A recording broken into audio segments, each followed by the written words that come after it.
Praise the Lord. ദൈവ തിരുനാമം വാഴ്ത്തപ്പെടുമാറാകട്ടെ. അനുഗ്രഹിക്കപ്പെട്ട ഈ നല്ല പകൽ സമയത്തിനായി ഞാൻ നന്ദിയുള്ള ഹൃദയത്തോട് കർത്താവിന് സ്തോത്രം ചെയ്യുന്നു.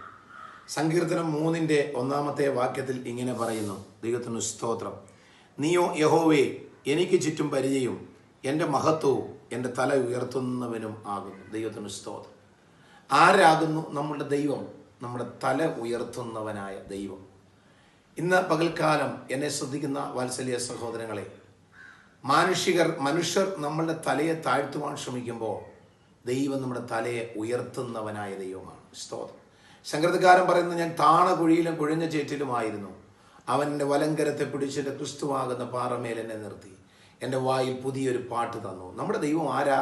നമ്മുടെ ദൈവം നമ്മെ ഉയർത്തുന്ന ദൈവമാണ്. കാരണം നമ്മൾ എപ്പോഴും ഉയർന്നിരിക്കണമെന്ന് ആഗ്രഹിക്കുന്ന ഒറ്റ ദൈവമേ ഉള്ളൂ, അത് നമ്മുടെ കർത്താവായ യേശു ക്രിസ്തു. ആകയാൽ ഇന്നത്തെ പകൽക്കാലം സ്വർഗത്തിലെ ദൈവം നമ്മളെ ഉയർത്താൻ പോകുകയാണ്.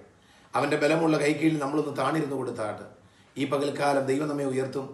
ദൈവത്തിൻ്റെ സാന്നിധ്യം, ദൈവത്തിൻ്റെ ശക്തി നമ്മുടെ മേൽ പകരും.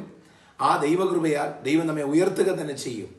ആ ദൈവത്തിൻ്റെ കരങ്ങളിലേക്ക് നമ്മെ തന്നെ സമർപ്പിച്ചുകൊണ്ട് നമ്മുടെ പരിചയം, നമ്മുടെ കോട്ടയും നമ്മെ ഉയർത്തുന്നവനുമായ കർത്താവിൽ പൂർണ്ണ ആശ്രയം വെച്ചുകൊണ്ട് നമുക്ക് മുൻപോട്ട് പോകാം. ഈ പകൽക്കാലം എല്ലാവിധ അനുഗ്രഹങ്ങളാൽ സ്വർഗത്തിലെ ദൈവം നിങ്ങളെ ഓരോരുത്തരെയും മാനിച്ച് ഉയർത്തട്ടെ എന്ന് പ്രാർത്ഥിച്ചുകൊണ്ട് ഞാൻ എൻ്റെ വാക്കുകൾ നിർത്തുന്നു. ദൈവം നമ്മെ എല്ലാവരെയും സഹായിക്കും.